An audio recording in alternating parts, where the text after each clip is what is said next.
Stéphane Balamwange Congo ya Lumumba Congo Tafachi beton Tangwe koki oyo Tangwango yango yo ekoki Tolanda kango Papa Stéphane Balamwange Oyeye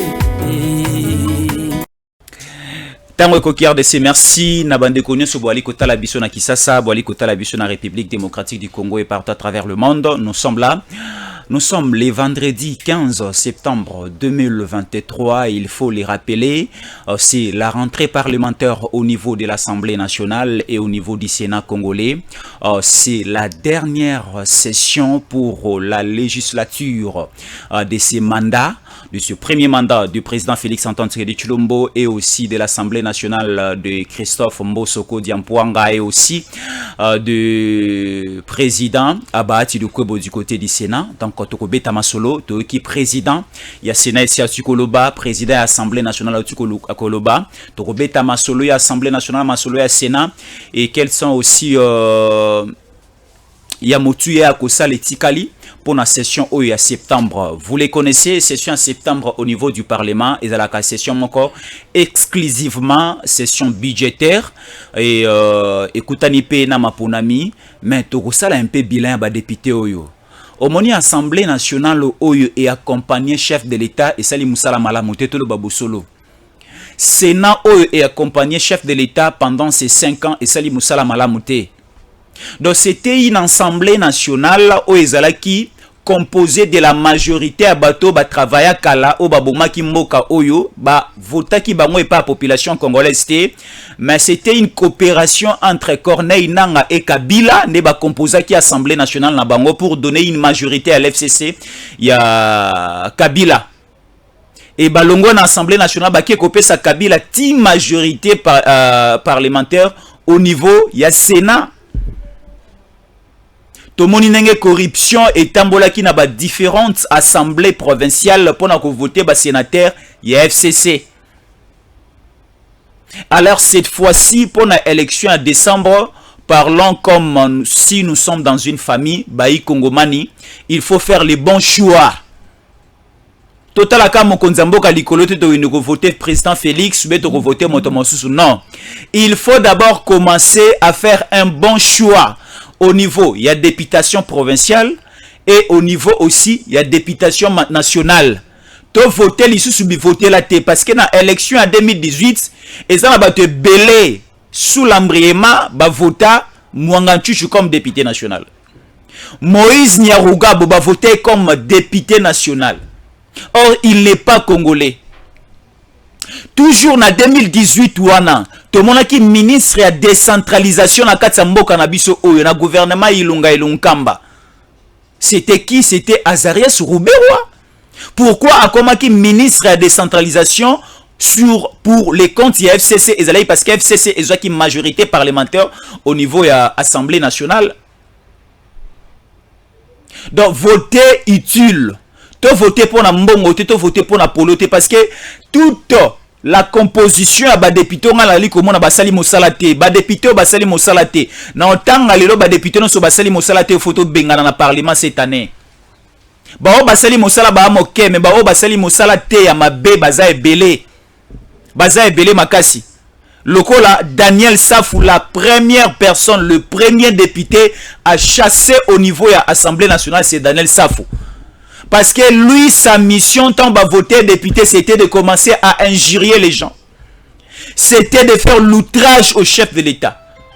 C'était de vendre le pays. C'était les matolos dans les différentes entreprises publiques. C'était c'est-à-dire, de matolos dans les différents ministères. Tout le monde a Daniel Safou. Il a fait combien de tours? Il a appelé combien de fois? Le ministre Sakombi. Il y a affaire foncière. Pourquoi? Parce qu'il y a Sengi Mosolo. Alors, tu as ba député Anzalate, tu as ba député Obazaba irresponsabilité. Tu as ba député Oamotuya, Obako accompagné Suko Mokonzamboka Otorozona 2024. Obako accompagné avec de bonnes lois, Bako accompagné na Mosala Malamu, pour tout le monde Mboka na biso kende liboso. Et ba député pe wana oyo bakozala élu comme ba député nationaux pour la législature oyo ko bana 2024 et topé sa majorité parlementaire na président Félix Antoine Tshisekedi Tshilombo parce que ceux qui topé si majorité parlementaire te to remona pe mboka na biso ko continuer toujours ko sombrer. Moïse Katumbi a eu beaucoup de députés en 2018. Bahati Lukweboyo, c'est un dribbleur à Kosibiso. Omoni ba te belé bazana union sacrée wana. Tala toali ko tala mokonza mboka mais toali ko tala bangote. Ba te belé bazana kati ya union sacrée bali ko rendre mokonza mboka un bon service te. Mokonza mboka ali ko signer des bonnes décisions. Mokonza mboka ali ko zwa des bonnes décisions, mais sur terrain ba o bali ko exécuter ngo bali ko exécuter ngo mabe.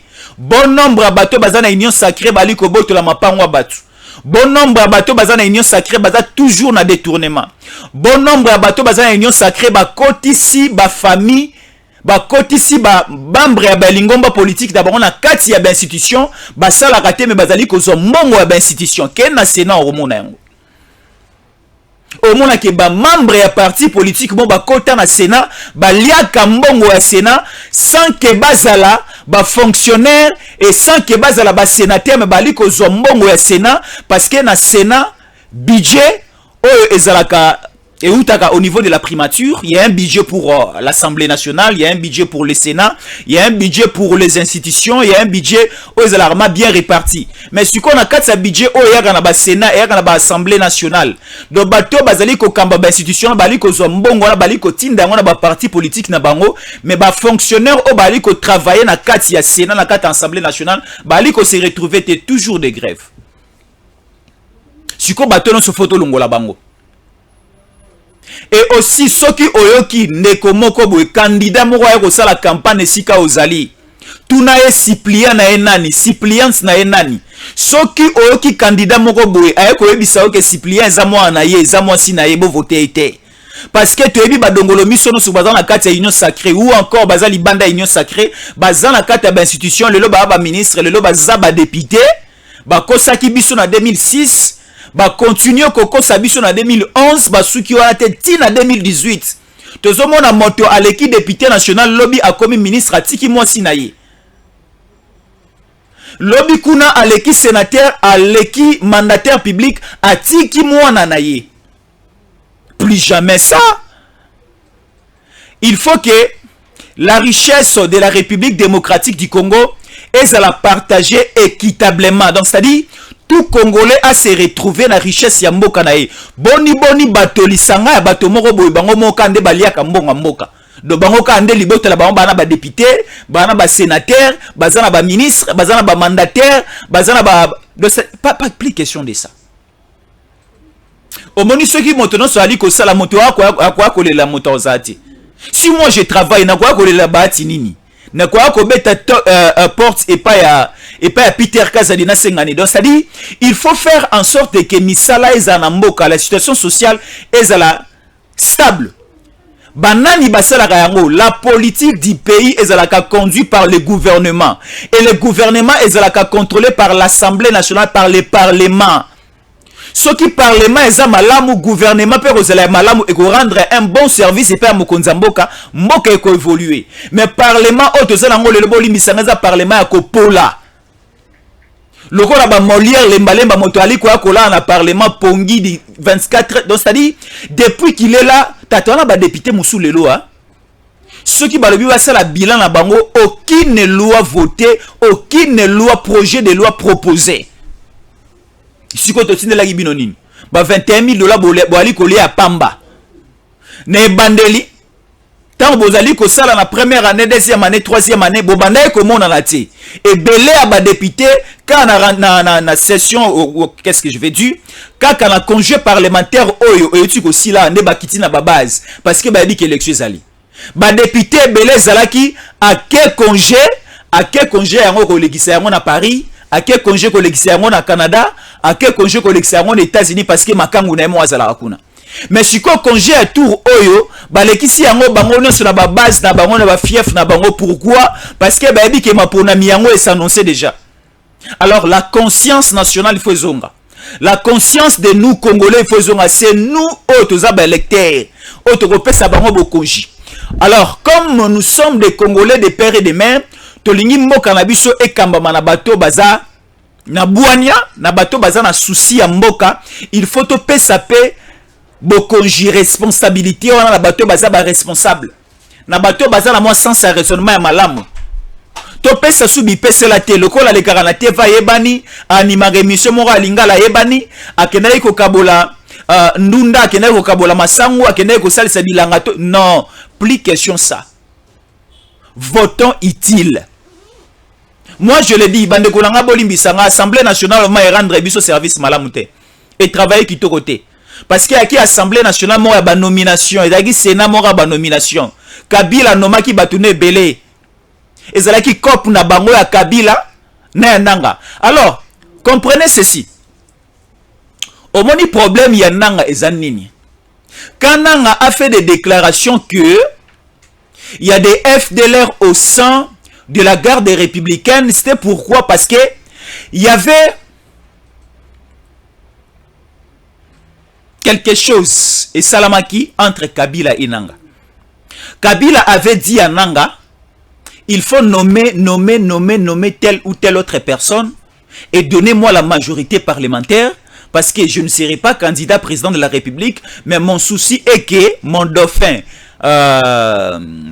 Ramazani Chadari puisse passer président de la République, que nous contrôlons aussi le Parlement. Si nous contrôlons le Parlement, on peut aussi faire en sorte de transformer ou encore de modifier la Constitution, de quitter un mandat de 2 ans pour un mandat de 3 ans, ainsi de suite, et aussi de modifier la Constitution dans le sens où un ancien président de la République qui a déjà fait 2 mandats peut aussi revenir après un mandat de repos. Est-ce que vous nous comprenez? Donc, Nenge Kabila sala ki demanda na ye. Ake ko pema na manda moko OFC auti ko pema na manda ya mibale ogoyi ko ya akokipe ko ya kosonga. C'était le plan du FCC. Yango basenga ki nanga apesa bango majorité parlementaire. Nanga pa lobi iyo na repesa bino majorité parlementaire, mais en retour nga na rozwanini. Ba pesa ye une mine au niveau de Bunia. Tala, so ke na Bunia pardon, s'il vous plaît. Il y a une mine au bimisaka or na Bunia comme pas possible. Kabila a passé un mot comme cadeau et pas ya Corneille Nanga. Sans les documents de l'État, Corneille Nanga a exploité, il a gagné des millions et des millions na mine wana ya Bunia. Mais lorsqu'il y a eu un nouveau régime qui est venu, avec le président capable Félix Antoine Tshisekedi Tshilombo, tout le monde dit qu'il faut l'État et récupérer bien na nyonso. Na banda kwa l'État oyo ba makangu FCC ba pesa ki na ba makangu na bango. Ba autorité, ba figure emblématique et bela FCC ba pesa ki na makangu na bango, tout a été récupéré. Je connais une maison non loin de l'avenue de la science. Oyo Chadari ya pesa rango motomoko ba récupérer yango et pas plus mabilo. Kokonyang pe azwa eloko moko vers Chaumba kuna na se. Et ça a été récupéré. Et c'est pour cela la mine aussi donnée à Corneille Nanga au niveau de Bunia, ça a été récupéré et zongi na maboko à l'État, mosolo na yango et contribué na budget na biso. Et sali Corneille Nanga vertige. A sali ba déclaration à Buzoba. Alors cette fois-ci, tolingi lisusu bojoba te parce que on a compris avec Denika Dimaka Zadi, il y a un sens là de sérénité. De c'est-à-dire ako trahir la population te o ako bima député la population ako voter. O bako publier nde le kasa na yeko kota na kata irne. Donc c'est ça le principe. Alors, nous demandons que biso bayi Kongomani to ça la vote mon ko utile. To bimisa ba député à malamu parce que Assemblée nationale wana biso mingi to bosa na katoye ba ngote. Assemblée nationale c'est même un poumon pour le développement ya mboka. Yango to mona ba wela ba to belé ko kinde kuna. C'est un poumon pour le développement ya mboka. Ceux qui to bimisi ba député à malamu. Et ba député à malamu wana o ebele bazé à malamu baza majoritaire, ba ko bimisi la biso gouvernement à malamu gouvernement o ko travailler na mokonza mboka to mona ya des bons projets ko bima. O ya yibi a interpellé au niveau du parlement ba destitué. Mais à l'époque de Kabila dans ces pays, aucun ministre, aucun mandataire de Tikala Boyoka azala destitué. Aucun. Mais tomoni à la législature avec le président Tshisekedi dans le parlement tout tomoni un certain ministre économie qui était au niveau de la FDC balongola ye ba pesa mbongo ampio di echola na ebale mpio de yate balaka biso ampio di arama ampio de kokoma $10 carton soso ekoma $10 mais tomoni yango te pourquoi parce que ba pesi mosolo mbongo ebimi na kesa l'état mbongo echoli na mai na lac Tanganyika alors ba déchu qui est là je fais coup de chapeau na honorable Ogi Kalonji parce que yende a pesa sala qui mention wana Ogi Kalonji honorable, nous vous saluons depuis Terre Jaune au niveau de la Tchango Nantele, honorable Ogi Kalonji, salutations spéciales à vous. Alors, c'est ça. Il y a la rentrée parlementaire. Rentrée parlementaire Oyo, la matière qui sera débattue est la matière plus sur le budget. Va voter les budgets à 2024. Tout le budget Oyo, tu que c'est le budget à 16 milliards. Tu éviter en 2024 Assemblée nationale Oyo bako travailler comment avec la primature pour bape sabiso budget malamu Oyo kotombo la susu lokumu ya mboka tolingi babukanga lonzo tonga mata 4 5 6 7 tolingi na kata budget na bo planifier babiloko wana na kata budget wana 145 territoires bo motiver encore Mosole Matama Makasi na kata budget wana bo planifier construction des écoles pour soutenir la gratuité de l'enseignement primaire na kata budget Oyo 2024 tolingi to mona Mosole Mata bo soutenir encore la construction des hôpitaux et des centres de santé pour soutenir la gratuité ya maternité na kati wana tolingi ya budget Oyo moi Mosolo Mata social pe salama to mona ta gratuité à kolia ba cantine publique et salama. Il y a une maman qui est candidate députée nationale au niveau de la Funa. Oyebi osa la campagne ndeni. Abi président Tshisekedi a libiso gratuité de l'enseignement. Président Tshisekedi a libiso gratuité à maternité. Maman oye a na gratuité de l'alimentation, gratuité à kolia. De ce yengi on a place à kolia te okepa na ye, c'est à Bandal Kimbon de croisement maman colonel. Kolia eza ofele kuna gratuité de l'alimentation. Gratuité de la restauration, c'est de l'autre côté. Alors, là, j'avais simplement voulu dire que tout travailler, tout raisonner, comment est-ce que nous pouvons faire pour notre pays, c'est très important. Il y a la rentrée parlementaire et c'était une petite chose que j'avais voulu introduire avec ça et tout comprendre que tout ça déjà la dernière ligne pour la législature où est commis na souka papa Mbosso Mosala Alek aussi la Kalate. Papa Mbosso Tozelaki, la loi de père et de mère, elle a débattu au niveau du Parlement. La Congolité avec Noël Letiani. Et Zoaki Mwangonga, Toyoki Angote, Toyoki Angote, Bisousi na biso la Gibongo. Donc c'est-à-dire, il faut verrouiller. Il faut verrouiller. Bande ko na biso ya Gabon ezu bango ngongebelete. Bande ko ya Gabon ezu bango ngongebelete. Na Gabon balobi poko mokonza mboka kuna il faut aux la gabonais de père et de mère. Au souki wanate, il faut aux la paix gabonais au botamina sol gabonais. Sokoza gabonais de père et de mère, mais au botamana mikili ya poto, au koki kozala mokonji na niveau ya gabonte. Il faut aux la gabonais de père et de mère et au botama pe lisusu na kati ya Gabon, soit na Libreville, soit na Franceville, soit na ba secteur na ba territoire na bango ka ndenge za la hakuna. Biso siko tozala ki loi wana bo examiner au niveau du parlement la congolité de père et de mère avant au briguer la magistrature suprême avant comme en armée avant salabo parce que il y avait des postes clés au Komawana, il faut aux alaï congomani des pères et des mères. Mais tout le monde loi engi wana na niveau ya parlement et atata cause la débattité. Or l'honorable Ntingi Pululu azwaki yango na maboka Noël Tiani a mekipe ko sala ba retouche na ye a déposer yango na bureau ya Assemblée nationale batika la ko traiter yango te et sala ki biso pasi. Yango ba papa Mbosso fo musala ka esile tika le 4 ma musala esila. Tolingi totinda ba député à Sika, parce que au bino bosali et c'est pel ici bayi congomani makasité, c'est pel ici biso tozalaki ba Congo, tozalaki ba loi sur la congolité, tozalaki mo ba loi belé, tozalaki ba loi mo il faut qu'on révisiter même la loi portant statut des anciens chefs d'État, tout le monde qui touche qui a ngoté, ba loi est belé, ba y kongomani ba sengaki, ba to sengaki ba loi est belé, to sengaki ba loi est belé. Mais tout le monde bossela qui a ngoté, mais coup de chapeau quand même à vous, bossela qui oboye ko sala, mais oya ko tikali ya ko sala botiki la ba jeune ya sikabaya. Totika siko parlement wana ezala gérer na bilenge, ba tata bokende ko paiement.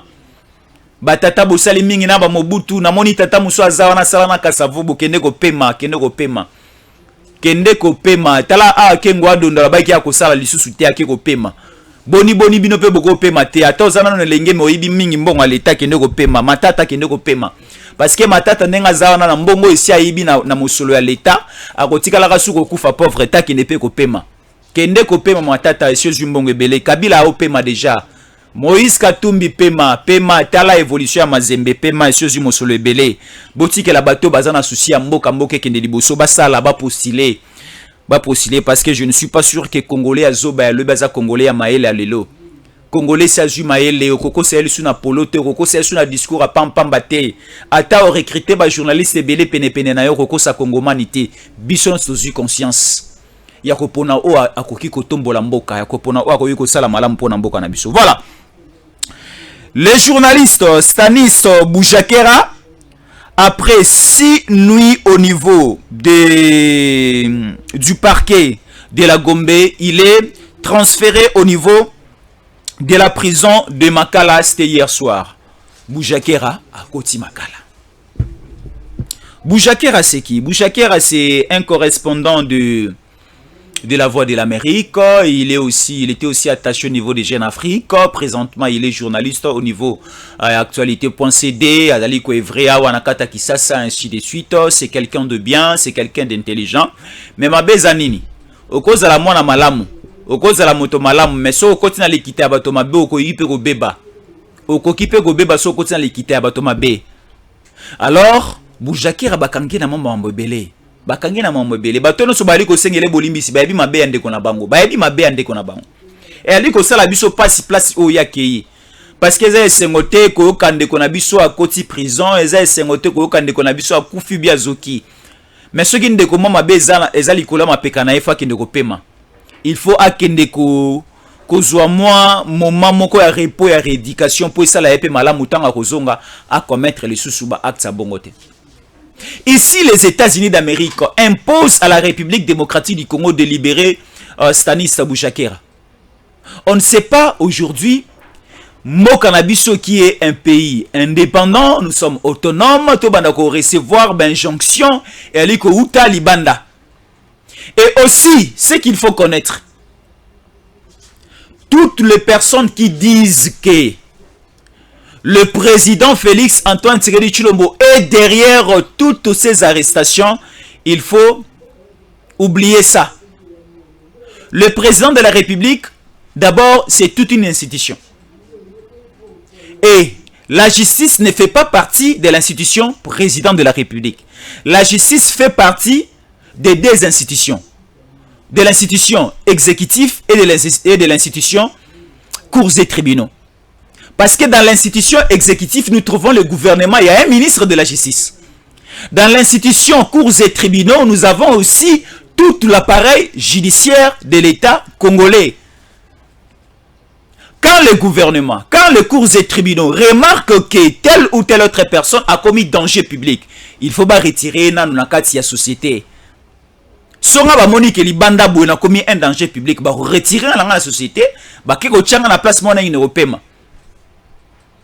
Ndesiko bali ko pemisa batono sur mabe nenge ba pemisa ki big boy nenge ba pemisa ki bakabaka ba pemisa ki ba Liliane bato nyonso ba komai ko kata ba musomba bato ba rein ya bato mitema ya bato bali ko teka ba genda ko pemisa bango na makala ba pema nanu ba pema nenge pe bali ko pemisa bande kono so bali ko propager ba son ya mabe ba écriture ya mabe bali ko tambusa ba information ya mabe ke telle ou telle autre personne, surtout les wa ya nani yandi kona biso okende. Et ali ko sala ngai pasi na landi vidéo moko lobi. Moi si okende ti le azaka na sala ali ko lela. Ti lelo ki tamba le longwe na motote parce que na culture na biso na tradition na biso africaine ezalaka ke soki mobali no ya kufi yo mama il faut zalaka na se. na bamboka na biso kutu ezalaka soki mobali akufi mwasi okosokola lisusu te ti kino bakokunda mobali. Mais nayebi te soki mama okenda ali kosokola. Nayebi te fona tuna. Mais ali kosala biso passe depuis que Chérubin Okende a été assassiné na bato biso stoyebi ti lelo mwasi nazaka na se. Ça fait plus ou moins déjà 2 mois. Nzoto na ye ezaka na ndako malili. Et les enquêtes continuent. Bato babomaki bali kokanga monoko bali koloba te. Qui se sent piqué connaît l'affaire. Tala siko nenge eloko ekomi kosala bango pasi okenda komi kobimela bango na butu okenda komi kobimela bango même na ba bureau na bango. Siko baluki ba komi koluka moyeni ba oyi ko falsifier information, ba recruter ba jeune na bango, ba recruter ba journaliste na bango pour continuer à tweeter, continuer à écrire, continuer à publier, à parler pour essayer d'embrayer l'opinion publique nationale et internationale. Dans la nenge bato ebele ba komi ko kangam. Alors, c'est un problème où il faut tout le monde à la discipline. Bissonnier se faut à la discipline.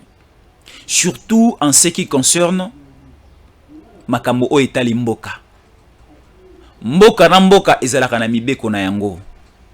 Soki na États-Unis kuna okoki kofinga mokonza mboka epa na biso bafingaka mokonza mboka te. Ata na Congo Brazzaville pe bafingaka te. Ate pa ba ndongolo miso yo na Rwanda bafingaka pe mokonza mboka te. Ata Biblia elobi kokoki kofinga tata pe mama na ote parce que bango nde baya banzamba se. Nzambe na Congo na biso eza papa Félix. C'est ça non? Tata na maman nde banzambe na biso ase. Tata na biso siko na le Congo nani? C'est le président Félix. C'est lui notre Dieu. Notre bénédiction, le développement du Congo passera obligatoirement par le canal du président Félix. Tolinga te parce que accord il y a partenariat nyonso bilatéral entre République démocratique du Congo na pays Songolo Mpakala. C'est le président de la République Félix ndako cha mokoloto na ye. Yenda ko cha mokoloto toyo kana ba chinois ko cha mokoloto toyo kana ba français toyo kana ba suédois. Toyo kana ba israélien na tsiko mona ambassadeur à Israël ya kotala mokonza mboka ya kilobi ya kesengo makasi. Mokonza mboka ndako réglementer circulation et aussi situation nyonso ya mboka pona mboka kende liboso ba ikongomani bazala l'aise na mboka na bango. Moi je me sens à l'aise quand je suis au pays. Je me sens à l'aise au Congo. Tala, omoni bato belé omoni je me pose la question de savoir, il y a des familles les deux dans kata Kisasa. Do basangani basali réunion des familles non tote kandaku tozo bana mi balo tote na ba en France. De boteki lipango na Kisasa. Bwana lipango na bino na Lemba. Bwana lipango na Limete, bwana lipango na Bandal na Kitambo boyokani ma réunion des familles, boteki lipango po boluka passeport visa boti na mwana na Paris, boti na mwana na Belgique, mais on a bojoba. Or que mokonza mboka ali ko benga ba ikongomani nyonso diaspora congolaise. Partout où vous êtes, ceux qui mosala kosa les alités ou bien encore mode de vie et sika bozali et amalamute, revenez au Congo, construisons ensemble la République démocratique du Congo. Tala ndenge mboka ekomi kotongama. Tala mboka ndenge telemi mboka na biso ali kotongama, ma ekomi chambula na Congo, komela ekomi chambula, kolia pe ekomi pete. Parce que bato mosusu bamonaka yango comme si c'est un mystère. Tala kolia ya moto et dépendara na kobima ya moto. Cela ne veut pas dire que Onganzami et pas na ona selemba ozali kozela papa Félix alors on a parlé de la nation ya kotika le bilo on a selemba et kotika la osala mate il faut travailler. Ata na zamba banyama baliaka ofele mais na tika la komona te nyama o avandi et pas na ene ekuke ba o musu bake koluka ya kolia na zamba ba kotikela o atika la kina ndaku ya kolia non. Nyama nyonso na tongo fobi moki ne koluka. Ate akoboma boma polia na mona ka ba lion ba boma ka ba ours. Ba lion ba boma katina puku poka balia. Soko bimaki te poke ne koboma olia okolia pete. Ezana lion moko te akoboma libanda puku amuke po akotikela o atikala ki na ndako alia. Donc bima okende ko luka. Donc c'est ça. Luka akosala, luka donc ça dit misala ezana Congo ebele. Et puis nzambe apambola mabele na biso ta na simanda ko loni ndundo loni matembele ko bota. Mais paresso kabila tikeli biso uti wapi. Congola ko ba paresse.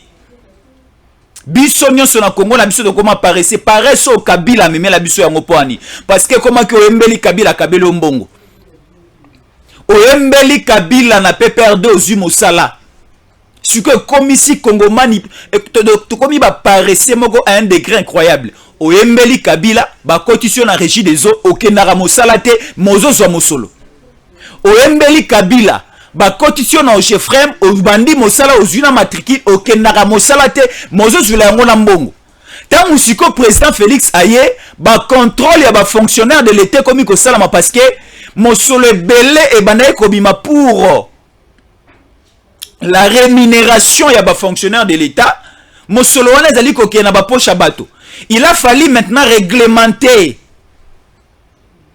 cet appareil to moni sikoyo le VPM, le ministre, il y a fonction publique, Jean-Pierre Liaou, a meké un peu pour réglementer la situation. Batte belé oyakala. Tala, au monde FCC n'a pas perdu de la guindéni. Na makangu na yo. Na demis, donc ça dit, aux yeux makangu, na famille makangu, au koti bango, nyon so pesi bango, matricule à l'état. Bakenda mosalate, mais tous les mois mbongo bimak. Aux hommes, on a matricule manko, presque plus ou moins 5 personnes, bazo zoa, mbongo na kati sa matricule manko. Mbongo à l'état dilapidé. Alors ba zongisi makambo na so na nzila yango bato belé basili ko mbongo ezomona mbongo ko mona na ndenge ni ali ko salate si y a un concours ou appel d'offres quelque part va postuler kende ko sala examen kende ko sala test ce qu'on reçu ici c'est une question il y a compétence et une question il y a méritocratie soko yebo yebi soko yebo yebi osu mosala. Mais tolingi ba ministre ote ba tonisi bandeko na bango na ba nièce na ba leki na bango na kata ba cabinet tolingi ba ministre wana te baza ebele na kotanga pe ba kombo na ba mba esinga na tchana se tango ozui responsabilité na mosala ya l'état yeba ko panjager luka okotsa ba ikongomani nyonso moto na moto a se retrouver na kwa na ye bongo ndemboka ese développaka ngala zuma mosolo na ngai na ke ko somba bitabe na mama o ateka na changu mbongo pe kote pa mama wana ndeko mususu pa zuma mosolo ke ko somba kwanga na mama o ateka na kitambo donc ça dit circulation ya mbongo ali ko salama so bino na bino ka bato gombe ne bo ali ko lia mbongo bo ali ko silisa yango pe kana ba boîte de nuit ba terrasse gombe siko ba terrasse na ba boîte de nuit na ba mama ba ali ko teka na zando ya liberté na zando Pascal ba ko se retrouver ndenge nini bozo pe bandeko ya changu na mosala bandeko ya changu ba ali ko sala te bande kwa chango bali ko vivre kana ba cop bande kwa chango bali ko sala te boko tsa ba na gouvernement boko tsa ba na fonction publique bande kwa chango bolo baso bali ko sala be bali ko sala te bande kwa chango bali ko sala be bali ko sala te ngayo nazali ko lobela bino bokanga ba Rwanda na chango wana mboka o soki batela mati lelo tozaka na mondelo na biso c'est aussi grâce à vous bana chango bakanga ba Rwanda na maboko bazana mandoki te me ba Rwanda bazana mandoki bakangami na maboko bana chango. Et ça ndeko monga gomba le bio non bisope o le beli bisote bisope côté à gomba na kitambo to kangara pe ba Rwanda oui voilà je ne connais pas menga na bimingi bana chango mbote na bino bana kisasa bana Congo mobimba mbote na bino c'est vraiment important donc to linga mboka et kozala malamu makasi soki to lingi mboka soki to tambusi mboka dans de très bonnes conditions to komina suka vraiment donc au niveau ya seni ezali ko continuer dépôt il y a ba candidature pour la élection présidentielle. Ndeko mora tuninga na commentaire est-ce que président Félix est satché? Non arocha. Est-ce que c'est satché siko bozo le bayong? Bozo landa bilili comment est-ce que le président se prépare pour venir déposer son dossier? Il sera là. Le président Félix, je vous le rassure et je le confirme qu'il sera candidat président de la République. Parce que si c'est une fongola qui va porter un point à yamba batono sur volontaire. Ah c'est une question de volonté bali ko forcer mototé. Soko lingyo ye, ce qui po lingito vandi na yo. Loko la fayulu déjà lo baika ko yate de reforcer peyote. Moto ko bendo na singapa yo zali ozate ko ya kotika non. C'est une question de volonté. Fayulu siko monique na lo baika na hoyate. Moto moko pa ko bondela ngaite. Ce que commis et le comment ba réunion qui est pas na Faden House. O boya na nto solo là. Est-ce que natika obena est-ce que au finish et comme ga ke negocha. Mais yo et si o lo ba iko ko chate. Et comme il soit à côté sous n'engeni paiement nous papa paiement nous papa paiement tout en question après 2028 tout en question après 2000 parce que sur le bail qui est au paiement au chaté paiement on a le paiement. Donc le président Félix se prépare déjà pour aller déposer ses dossiers pour les comptes il y a deuxième mandat. Et je sais que Dieu fera grâce. Mais avant cela, le président Félix va effectuer un déplacement au niveau des Nations Unies où il va aller assister à l'Assemblée Générale des Nations Unies. Tu dis que c'est toutes les années. C'est déjà connu. Au mois de septembre au milieu ou une semaine après le milieu du mois de décembre du mois de septembre. Chef d'État au bazan des Nations Unies, batina charte des Nations Unies, assemblée générale des Nations Unies et le président Félix Antoine Tshisekedi Tshilombo dans les jours à venir donc en court terme à se déplacer au Kende au niveau des États-Unis à Zouamaloba ko sasa lisusu Kagame le kola sasa qui est la fois dernière à koloba lisusu ebele à kopesa biso bilan et état de siège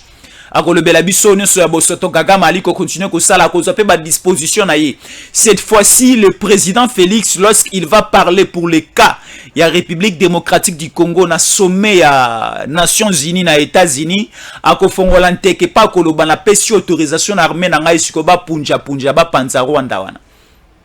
Parce que au niveau, il y a province kara pamba, toke musikate. Na niveau ya province orientale nenge zalaka ya monene nakala. Province orientale nenge zalaka ya monene nakala ezalaka li subongote ya 5 provinces et bima na kati ya province orientale. Toza na province ya Ituri. Toza na Ouele, toza na Ba Ouele, toza na Chopo et toza aussi na Ituri. Ça fait 5 provinces. Si nous prenons simplement la seule province à Ituri, la seule province à Ituri est plus vaste que le Rwanda que vous voyez, le Rwanda qui nous menace. Alors, si le Rwanda continue avec ce qu'il est en train de faire, parce qu'il y avait un affrontement hier au niveau, il y a territoire, il y a Rutshuru c'est au niveau, il y a Nord Kivu. Si le Rwanda continue avec ce qu'il est en train de faire, parce que le Rwanda, on a vu dans cet affrontement, il y avait les RDF, il y avait aussi les M23, les RDF qui est composé en majoritaire par les Rwandais, et les M23 soutenus aussi en majoritaire par les matériels aussi rwandais. Et c'est connu de tous, parce que Félix, le président, a beaucoup parlé de ça, même au niveau à tribune des Nations Unies. Et cette fois-ci, Rosalandais a annoncé qu'on bombarder maintenant. Parce que trop c'est tout. Ça a pris vraiment du temps. Boni, au moni, école et belé, qui déjà bien construit au niveau, il y a Nord Kivu, au niveau à Ituri. Mais sous l'agression, après des différentes agressions rwandaises, Tomoni Bekol et Belé Kouei, Bekol et Belé Panzani, il faut encore refaire. Nyonso ese tongamaki, kobandela ko tonga bopito, kobandela ko tonga Bekol, est-ce que Mosolo wana Rwanda kotinda yango, ou bien encore il faut mobiliser en interne chez nous. Alors trop c'est trop, il faut couper court. Il faut aussi ces hémorragieux. Aussi c'est hémorragieux, le président Félix Ali Kokene aux États-Unis. Ali Kokene aux Nations Unies. Là, c'est pour informer Namokili Mobimba que à mon retour, mon armée va maintenant répondre au Rwanda. Et l'Assemblée nationale, vous êtes là. Bozala qui a congé parlementaire et Botu Kozonga. Le Sénat, Bozala qui a congé parlementaire Botu Kozonga. Et la déclaration de guerre va passer par le président et ça sera aussi signé par l'Assemblée nationale. Voté par l'Assemblée nationale. Parce que trop c'est trop. Jusqu'à ce niveau, non. Parce que je ne suis pas sûr. À l'époque où il y avait Ben Laden, au niveau d'Afghanistan, à l'époque où il y avait Saddam Hussein, au niveau de l'Iran, Irak et consorts, Et à cette époque-là, il y avait un certain George Bush Jr. au niveau des États-Unis. Alors, George Bush Jr. n'acceptait pas et Alingaï Koyoka Bozo Ben Laden Tena Saddam Hussein. Et on connaît tous qu'est-ce que les États-Unis d'Amérique avaient mis en place pour éliminer Ben Laden, pour éliminer aussi Saddam Hussein. Alors nous aussi, de notre côté, États-Unis d'Amérique, vont intervenir parce que nous allons aussi mettre la machine en place pour essayer d'éliminer ces petits messieurs. Nous allons éliminer ces petits messieurs. Parce que trop c'est trop. Est-ce que Kagame est plus important parmi les 12 millions, les 11 millions, les 13 millions de Congolais tués? Non. Une seule personne plus importante que 12 millions, 13 millions de personnes. Non. Je ne sais pas aujourd'hui qu'est-ce que vous gagnez lorsque les gens meurent, lorsque les gens sont blessés, lorsque les femmes sont violées, lorsque... On ne sait pas.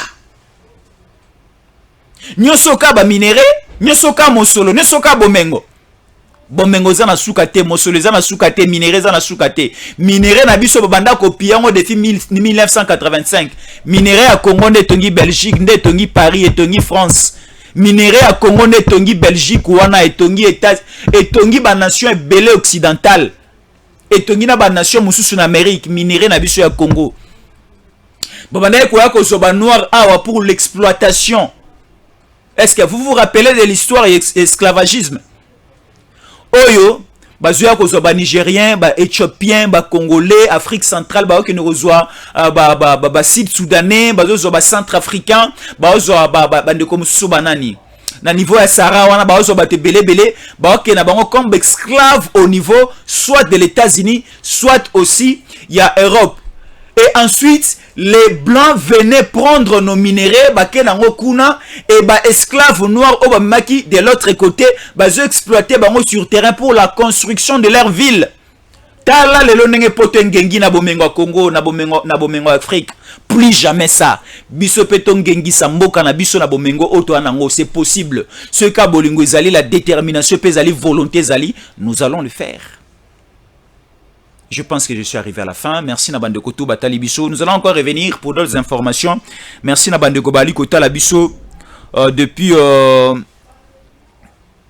Lualaba. Bande Koto na Lualaba na Pesibino Mbote.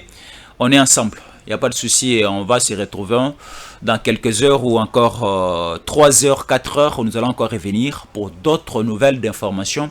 Toujours Nathan Wekoki RDC. Merci à la prochaine. DG Stéphane Balamwange Congo ya Lumumba Congo na fachi beton tango ekoki oyo tango yango ekoki tolanda kango Papa Stéphane Balamwange oyeye